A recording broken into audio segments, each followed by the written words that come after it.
បង្ហាញអំពីគេហៅថា incretin therapy ដែលនៅក្នុងនោះយើងមាន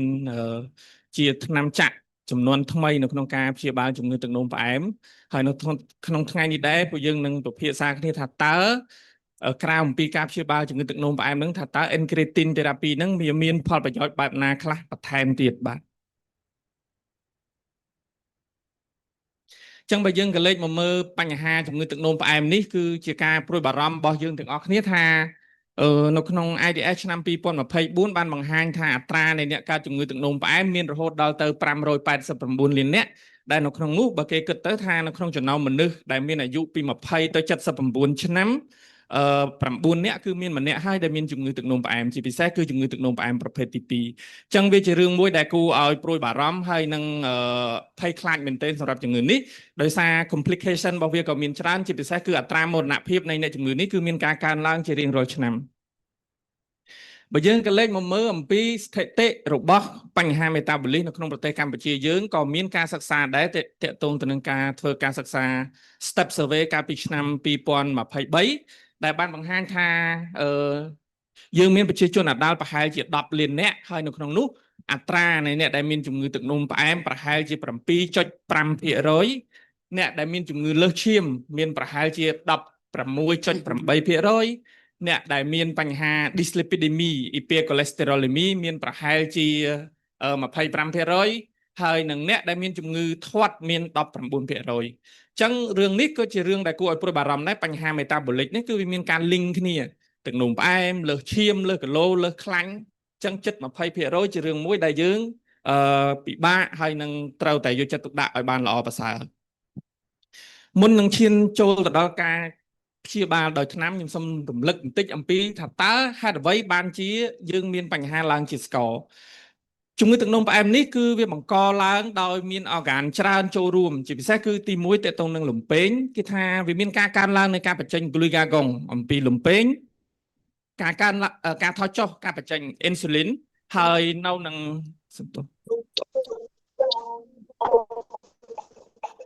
ហើយមួយទៀតតកតងជាមួយនឹងខ្លោនគេឃើញថាការ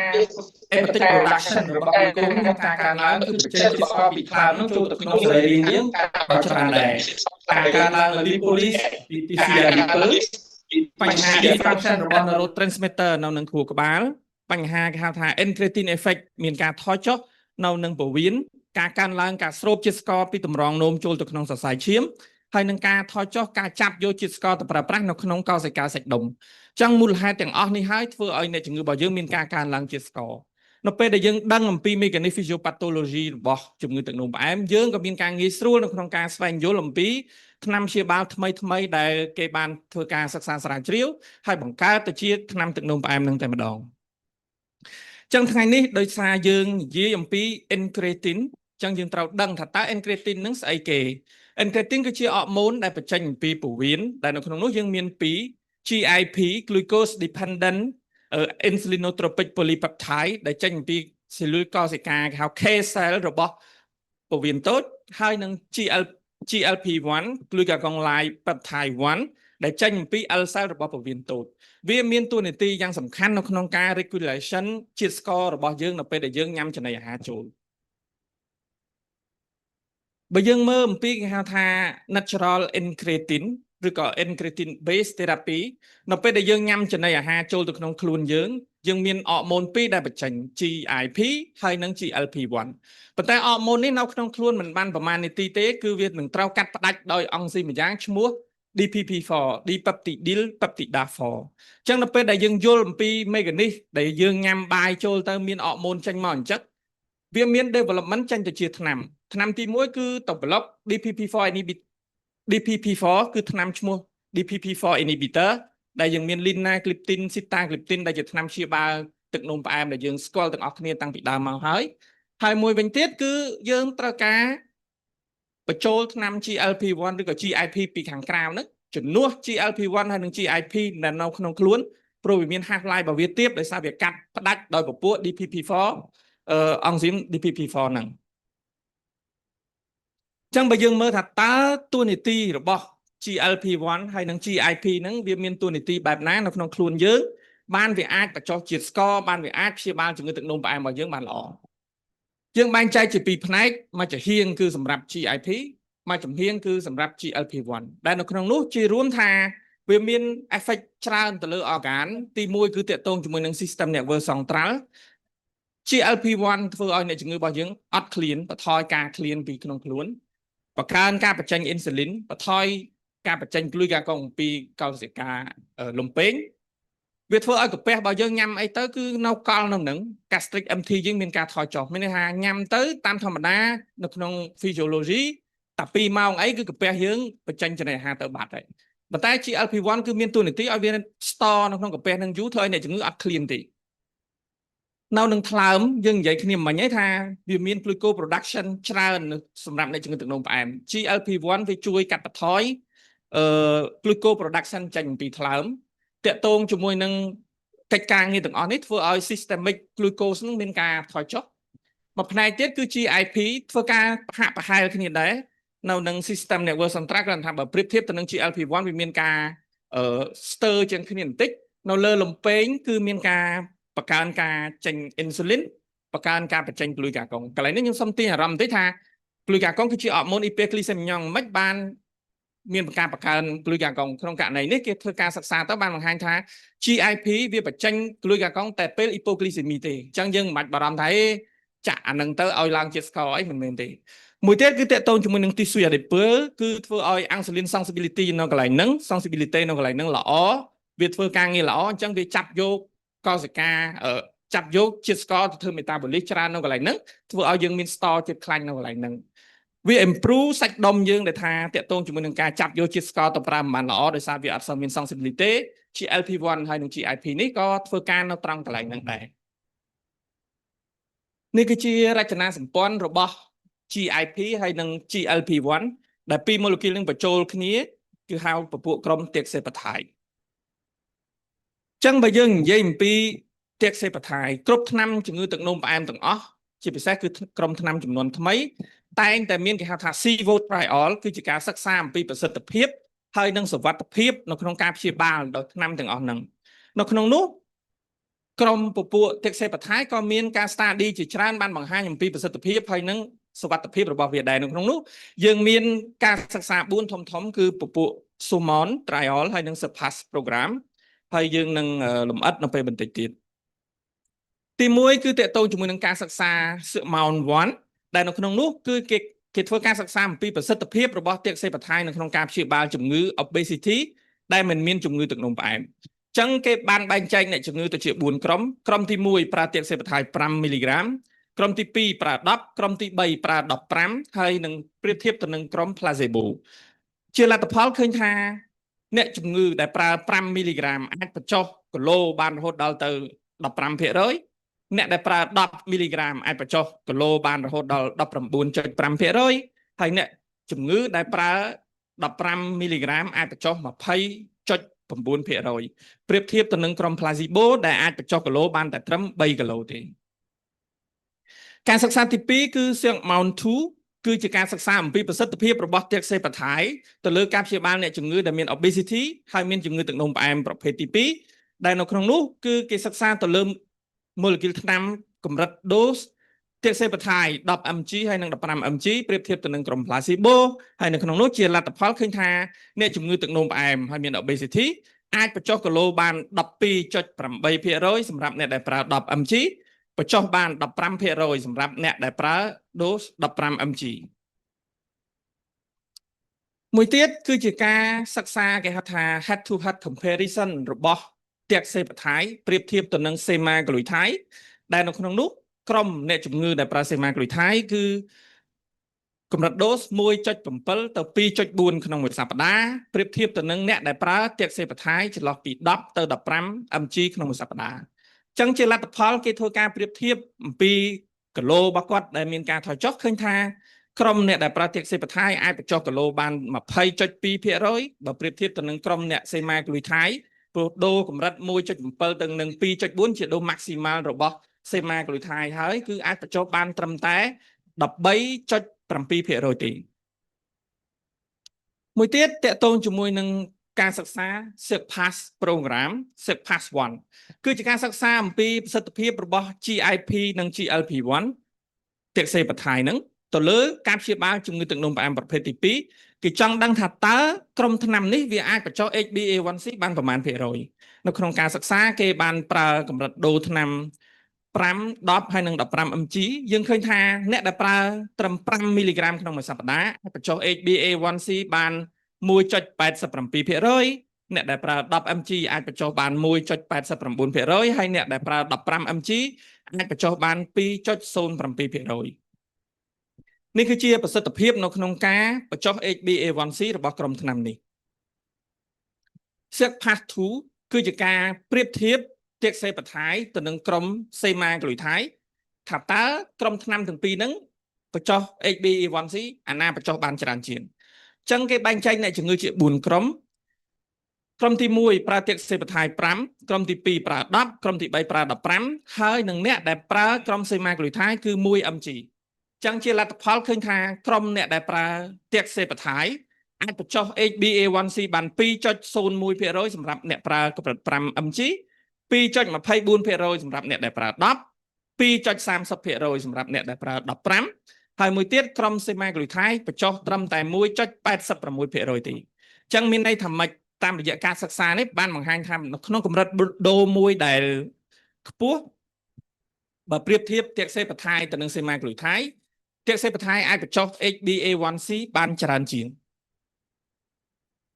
ចឹងយើងមើលមកវិញថាមិនជាការសិក្សាយើងត្រឡប់មកវិញថាតើមាន guideline ណាខ្លះដែល support ក្រុមថ្នាំចំនួនថ្មីនេះនៅក្នុងការព្យាបាលអ្នកជំងឺទឹកនោមផ្អែមអញ្ចឹងមាន guideline មួយដែលយើងពេញនិយមសម្រាប់គ្រូពេទ្យទឹកនោមផ្អែមគឺ ADA ឆ្នាំ2026វាមានការអាប់ដេតជារៀងរាល់ឆ្នាំយើងមើលពីដំបូងឡើងយើងតែងតែនិយាយថាMetformin គឺជាជម្រើសទី1នៅក្នុងការព្យាបាលជំងឺទឹកនោមផ្អែមប៉ុន្តែនៅក្នុងបរិបទបច្ចុប្បន្ន Metformin មិនមែនជាអ្នកដើរតួលេខ1ទៀតទេការជ្រើសរើសថ្នាំមកព្យាបាលគឺត្រូវពឹងផ្អែកទៅលើថាតើអ្នកជំងឺរបស់យើងនឹងមាន complication cardiovascular ឬអត់មានអាំងសុបសង្កតយៈឬអត់មានបញ្ហាតម្រងនោមឬអត់បើសិនជាមានថ្នាំដែលគេណែនាំឲ្យប្រើជាជម្រើសទី1គឺ SGLT2 inhibitor ឬក៏ GLP-1 receptor agonist ឬក៏ទាក់សេបថៃនឹងតែម្ដងច្បាស់ណាស់ថាថ្នាំតែមួយមុខមិនអាចគ្រប់គ្រងជាតិស្ករបានល្អទេប៉ុន្តែបើសិនជាអ្នកជំងឺដែលមាន complication នៅក្នុង part of treatment របស់យើងគឺត្រូវតែមាន SGLT2 inhibitor ឬក៏ GLP-1 និងទាក់សេបថៃបើសិនជាលទ្ធភាព economy អ្នកជំងឺរបស់យើងនឹងអាចធ្វើទៅបានក្រៅអំពីបញ្ហា complication សម្រាប់អ្នកជំងឺទឹកនោមផ្អែមដែលមាន obesity ក៏គេណែនាំឲ្យប្រើក្រុមថ្នាំចាក់ចំនួនថ្មី GLP-1 ហើយនឹងទាក់សេបថៃនឹងដែរមួយវិញទៀតថាបើសិនជាយើងមានការលំបាកនៅក្នុងការបញ្ចុះជាតិស្ករឲ្យបានច្រើនភាគរយ GLP-1 ហើយនឹងទាក់សេបថៃក៏អាចបញ្ចុះ HbA1c បានល្អដែរបើប្រៀបធៀបទៅនឹងក្រុមថ្នាំផ្សេងទៀតទោះបីជាគាត់មិនទាន់មាន complication ក៏ដោយមួយទៀតនៅក្នុងផ្នែកមួយនៅក្នុងrecommendation ដែរនៅក្នុង ADA ថាគេបានចាត់ចែង recommendation មួយដាច់ដោយឡែកថាគ្រប់អ្នកជំងឺដែលមាន ASCVD ទាំងអស់គឺត្រូវតែមានចាប់ផ្ដើមនៅការប្រើថ្នាំ statin ចាប់ផ្ដើមនៅប្រើ GLP-1 receptor agonist ឬក៏ទាក់សេបថៃហើយនឹង SGLT2 inhibitor នៅក្នុង guideline មួយផ្សេងទៀតដែរដែលជាការពេញនិយមដូចគ្នាគឺពពួក ACE ឆ្នាំ2026នេះថាគេបានចែក guideline គេជា2 recommendation ជា2សម្រាប់អ្នកជំងឺដែលអត់ទាន់មាន complication គេប្រើពាក្យ glucocentric algorithm ហើយនឹងអ្នកជំងឺដែលមាន high risk cardiovascular algorithm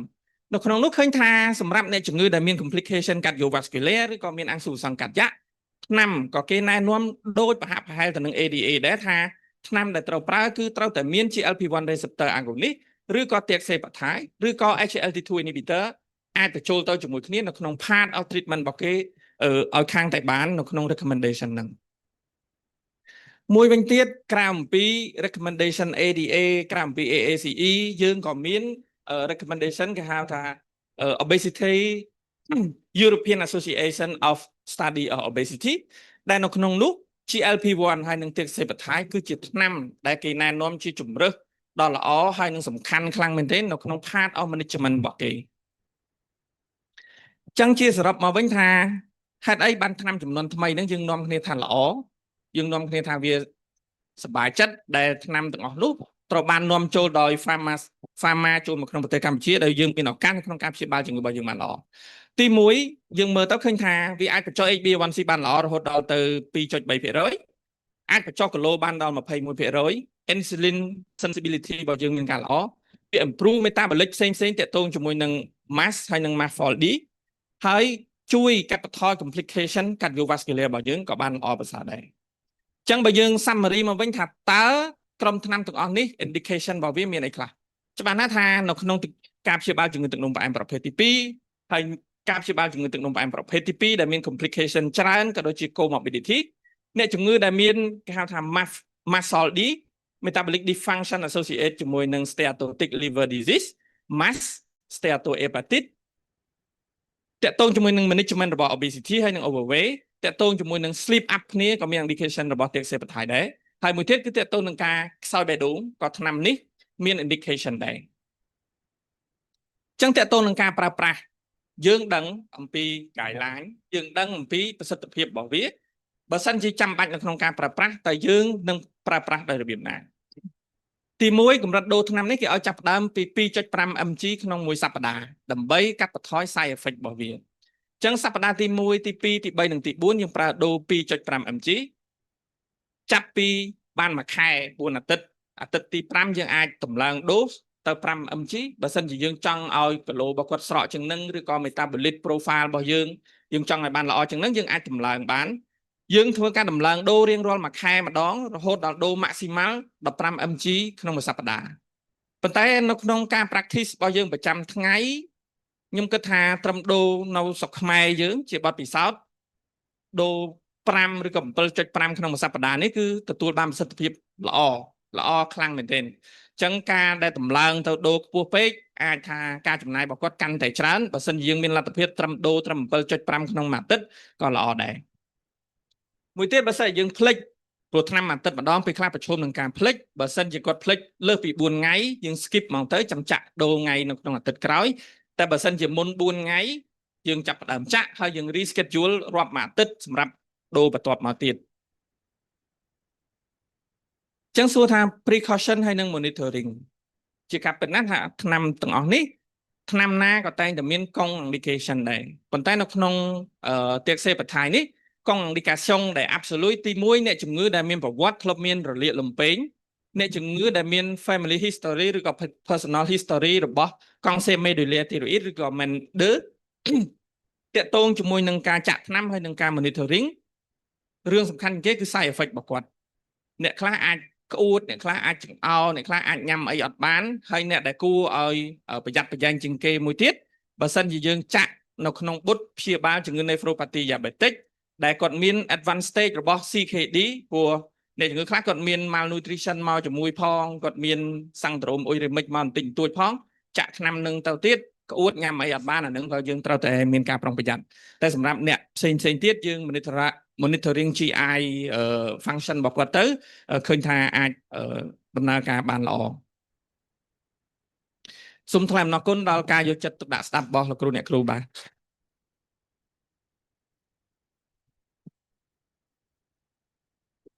សូមអរគុណវាគ្មិនដែលបានអធិប្បាយយ៉ាងក្បោះក្បាយ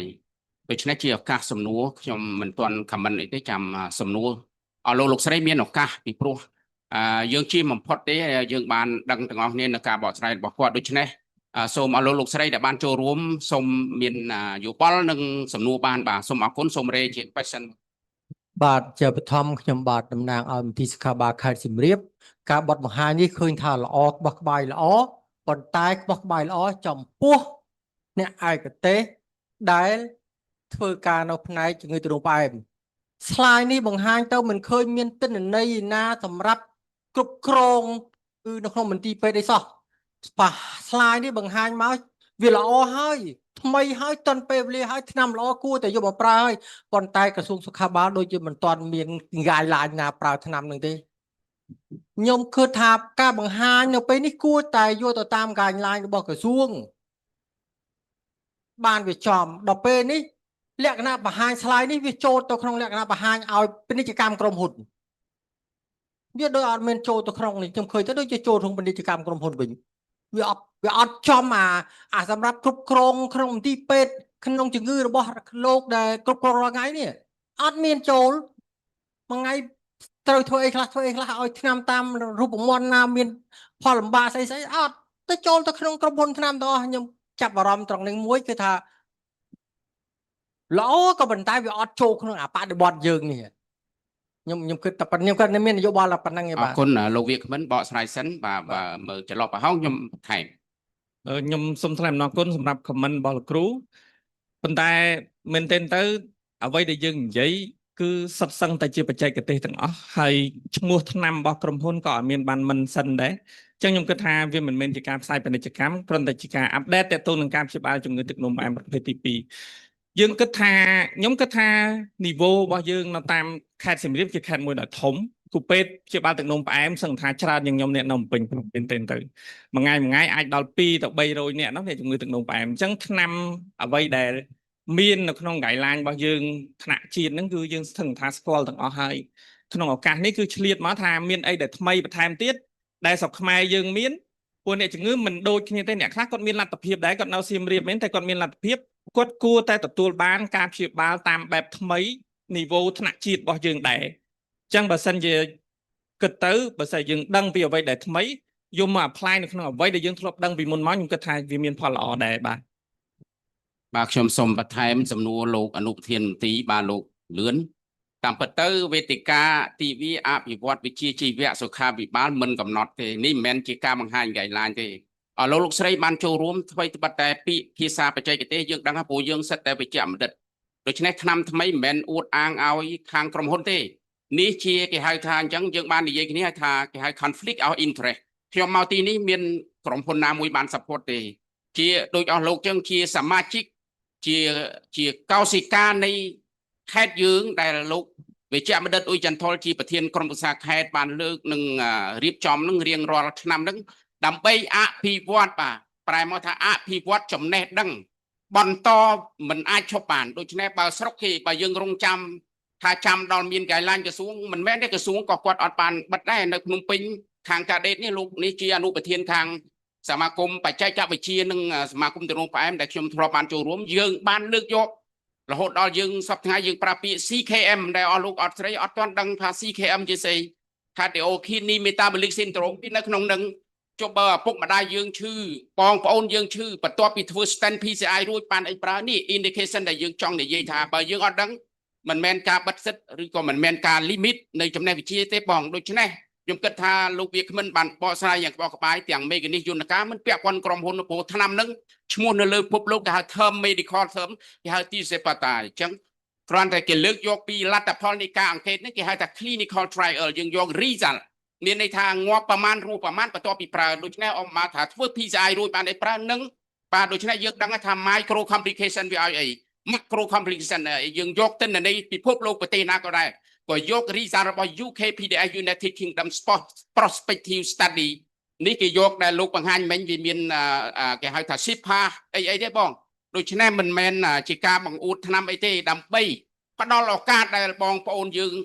មិនមើលតែក្នុងរដ្ឋទេយើងមើលសេវា public ទេយើងសេវាឯកជនក៏មានអីខុសច្បាប់ពីព្រោះយើងមានចំណេះដឹងក្នុងការរក្សានិងព្យាបាលបងប្អូនយើងកុំឲ្យមានវិបត្តិទៅរកជំងឺទឹកនោមផ្អែមដែលមានផលវិបាកធ្ងន់ធ្ងរបច្ចុប្បន្ននិយាយដោយរួមពីដើមឡើយពេលដែលគាត់មានអាំងស៊ូវីសង់រេណាល់យើងនិយាយចឹងយើងអត់មានអីប្រើទេយើងចាក់អាំងសាលីនតែតាមពិតអាំងសាលីនមិនមែនថ្នាំការពារគេ is not ភាសាប្រទេសថា is not organ protection ថ្នាំនេះគេហៅ organ protection ដោយ SGLT2 inhibitor ជាអាចគឺជាក្រុមថ្នាំដែលការពារនៅផលវិបាកនៃ organ ដែលមាននៅក្នុងខ្លួនដូច្នេះហើយខ្ញុំសូមអរគុណហើយបើមិនត្រូវចិត្តទេសូមលើកជាសំណួរទៀតមិនជាការចង់ឈ្នះចាញ់ទេគ្រាន់តែជាការបកស្រាយទៅតាមនេះ